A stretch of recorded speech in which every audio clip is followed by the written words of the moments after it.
Second last on the programme, then race number 9, Class 3 here. This is over the 1400 metres. Unfortunately, dear sibling won't be going round. Would have been making his debut for Manfred Mann. He is out. Helene Alabor now starts for David Hayes, and Jerry Chow will ride. So this over the 1400 metres. We do have still a horse making his Hong Kong debut. We'll get to him in a moment. Co-partner Ambition, a beaten favourite last out behind Dragon Fortune. We've got Shining Gem and Amor Eagle, who comes from Happy Valley. We finished down the field behind Easton last time out. Satanta, beaten favourite behind Escape Route last time out. Dragon Fortune looking to go back to back. Here comes Ted. Well, up to the 1400 metres. His 4 wins have been at Happy Valley over the 12. Singapore Sunshine makes his Hong Kong debut for Tony Millard. Luke Ferraris will ride him. Massive Action, a last start winner up in class. Kying Excellent behind Dragon Fortune. And then down to Eremo. John Sires, Joe Moreira from Barrier 1. He was a last start winner, beating Super Red Dragon. Comes up in class as a result, Tom. Massive Action got to the front and nothing was able to hit him last start. He raced right away for a big win. Armour Eagle should be in close attendance. He's got the blinkers going on for the first time. Kying Excellent there, Paul, and the newcomer who is Singapore Sunshine.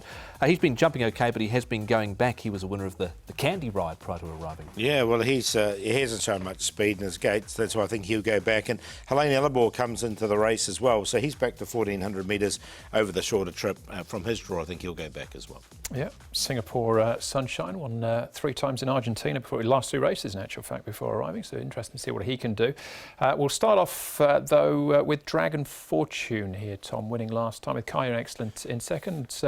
Well, co-partner Ambition, who was favourite for this, but could only manage 6th. Yeah, well, he was beyond midfield and he was really pushed up coming towards the 600 metres. He still made some ground at the end, but this horse that won the race, Dragon Fortune, he was pretty impressive. He was just half a stride slow. He sort of got to midfield one off and really rallied strong in the last 150, Paul, to knock off Kying Excellent. Yeah, it was a really nice win from him. Again, there'd been a bit of rain around as well. You can see they're coming out in the middle of the track. So he was in the right spot.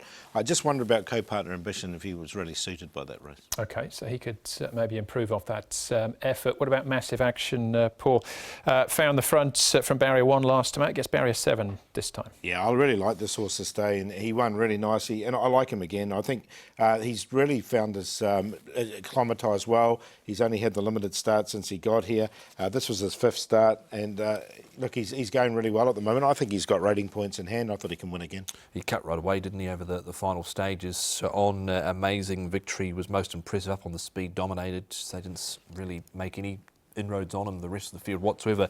He's beat a horse that I don't think has won here yet, but he was more than impressive, I thought. OK, Eremo got his maiden victory last time as well, Tom. It looked like it was coming for sure, but he actually made quite hard work of it in the end. Yeah, you wouldn't have sort of said he won it like an even money shot here this day. Eremo, he was back of sort of midfield on the fence. He got to the middle part of the track and actually had to fight quite hard, Paul, for the victory over Super Red Dragon. Yeah, exactly. So he does come up in grade. He's got the light weight. Look, he's been a consistent horse. I've got him in the numbers, but yeah, if he does start favourite, which he is at the moment, you'd be a little bit wary, I think, because look, he just won, didn't he? Mm. Well, he carried the 130 that afternoon, gets to 116, but he's obviously up in class. It's a tougher race, but he's definitely popular again, Paul, because he's our 3.4 favourite. Yeah, got him in the second, but I really like Massive Action. I thought it was a really strong win, and he's really acclimatised well, and I think he's got rating points in hand. So 8 to beat 14. Co-partner Ambition, he goes in there for 3rd. It's Satanta from barrier number 2. I think he'd be just in behind the pace, and he's got the blinkers on, going back on, which I think will suit him. But I like the 8 in this. Yeah, I agree as well. Massive Action looks tough to beat on that performance we saw from him last start. Zach Purton stays with him. Eremo goes in. Throwing in Satanta. Blinkers are going back on. Was sent out favourite last start. Beaten 5th there behind Escape Route. And Dragon Fortune is drawn a little bit awkwardly, but like the way he dug in last start to win. 8, 14, 4 and 5. 8 and 14 definitely stand out, although Massive Action probably visually more impressive. I'm just going to give Eremo one more chance. Now he's got that win under his belt and the lighter weight as well. But they're the main 2 players I thought in the second last. That is race 9, a Class 3 over the 1400.